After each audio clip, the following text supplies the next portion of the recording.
لەگەڵ ئەوەی ئاسۆی بەڕێوەچوونی هەڵبژاردننی پەرلەمانی کوردستان لەم ساڵدا ناوڕوونەوە هێشتا وادەکەی دیاری نەکراوە. هاوکات لایەنە سیاسیەکان هەموو کۆکن لەسەر زەروریەت و پێویستی ئەنجامدانی هەڵبژاردن.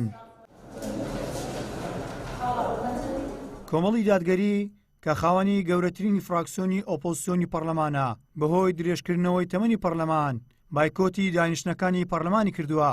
پێی وایە پارتی وێچێتی هۆکار بوون لە دواخستنی هەڵبژاردن، چونکە بەهۆی ناکۆکی نێوانیان ترسیان لە ئەنجامدانی هەڵبژاردن هەبوو. هەردوو لایەنی دەسەڵاتداریش نەکرا و هۆکار بوون لەبەر ئەوەش بوو کە ململانەیان لە نێواندا هەبوو و لە هەڵبژاردن و نەتیجەکەشی دەترسان. بە هەر حاڵ ئێستا هەوڵێک لە مابەینی حزبەکان لە ئارایە لەسەر هەندێک خاڵ گەیشتوونەتە قەناعەت کە هەڵبژاردن لەم ساڵدا بکرێ و هەرێمی کوردستان سوار باز نەبی و بە تۆماری دەنگدانی بەغدا بکرێت. دیارە ئێمەش وەکو کۆمەڵ ینی لەگەڵ هەرسێک لەو خاڵانە داین. لایەنە سیاسەکان یەکدەنگن لەسەر ئەوەی پێش دیاریکردنی کاتی هەڵبژاردن شێواز و چۆنیەتی ئەنجامدانی پرۆسەکە یەکلا بکرێتەوە. جگە لە پارتی هەمووان داوای هەمواری یاسای هەڵبژاردن و پاکردنەوەی لیستی تۆماری دەنگدەران دەکەن.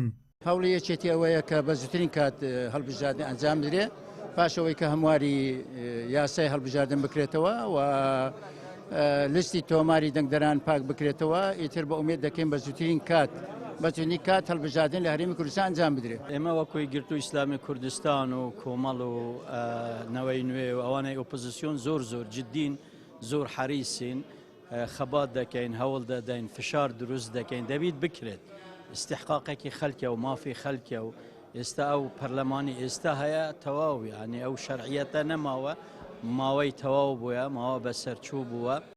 بزوتنەوەی گۆڕانیش سەرباری ئەوەی بەشدار و شەریکی حکوومەت و کابینە ماوە بە سەرچۆکەیە و فراکسیۆنەکەشیان دەنگیان داوە بە درێژکردنەوەی تەمەنی پەرلەمان، بەڵام خۆی لە دەرەوەی بازنەکە دەبینێت و هەردوو شەریکەکەی بە هۆکار دەزانێت بۆ دواخستنی هەڵبژاردن.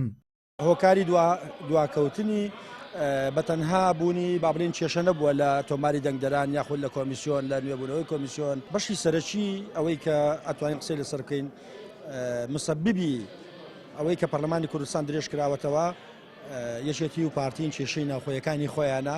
پێشووتر لایەنە سیاسەکانی هەرێمی کوردستان ناکۆکی و ڕاجاییان بەهۆی شێواز و میکانیزمەکانی هەڵبژاردن هەبوو، بەڵام ئێستا لەژێر فشاری نەدۆڵەتی و لە ترسی لێکەوتە و کاردانەوەکان تا ڕادەیەک نەرمیان بۆ داخوازەکانی یەکتر نواندووە و ئەوەی تا ئێستا ڕێککەوتن و لێکتێکنگەیشتنی لەبارەیەوە دروست نەبووە لیست و کورسی کۆتاکانە.